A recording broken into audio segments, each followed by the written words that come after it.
ఉస్తాద్ ఇస్మార్ట్ శంకర్ తన బిరుదు అని చెప్పుకోవచ్చు అనమాట.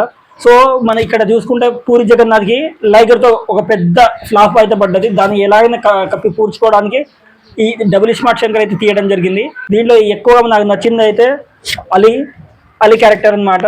సో ఒక ఏలియన్ లెక్క పెద్ద పెద్ద చెవులు, అంటే పీకే సినిమాలో అమీర్ ఖాన్ చెవులు ఎలా ఉంటాయో సేమ్ అలానే ఉంది. సో ఆ చెవులు మీకు నచ్చినట్టయితే జై అలా అని కామెంట్ చేయండి. కాకపోతే మా నిధి పాప ఫ్యాన్స్ అయితే అందరు ఏడుస్తున్నారు అనమాట. మా నిధి పాప ఏదని ఏడుస్తున్నారు.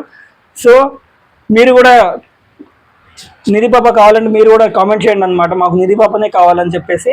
ఇలాంటి సినిమాలు చాలా అరుదుగా వస్తాయి. KGF villain alias Gora. So ఇక్కడ సంజయ్ దత్ ఈ సినిమాలో నటించారని చెప్పుకోవచ్చు. సంజయ్ దత్ ఉండడం అనేది ఒక పాన్ ఇండియా సినిమాగా తీయడంలో ఒక పెద్ద అసెట్ అని చెప్పుకోవచ్చు అనమాట. ఇక్కడ సంజయ్ దత్ కానీ eagle movie heroine Kavya Thapar కానీ వీళ్ళిద్దరూ ఒక బెస్ట్ జోడీ అని చెప్పుకోవచ్చు అనమాట.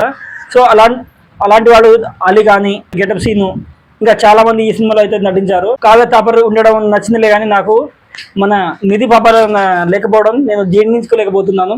ఎందుకంటే ఇస్మార్ట్ శంకర్ మూవీ మొత్తం నిధి పాప వల్లనే నడిచిందన్నమాట.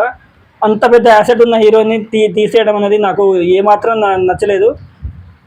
మన కావ్యపాప ఫ్యాన్స్ కానీ, సో కావ్యపాప ఫ్యాన్స్ అయితే చాలా ఎంజాయ్ చేస్తున్నారు ఇప్పుడు.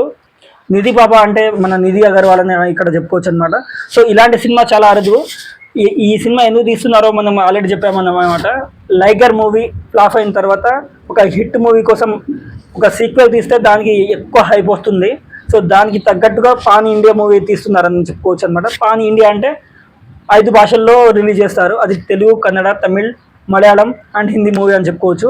సో ఇలా 5 భాషల్లో ఇది రిలీజ్ అవడాన్ని పాన్ ఇండియా అని చెప్తారు. సో ఈ మూవీ టీజర్ మీరు చూసినట్టయితే ఎలా ఉందో కామెంట్ చేయండి.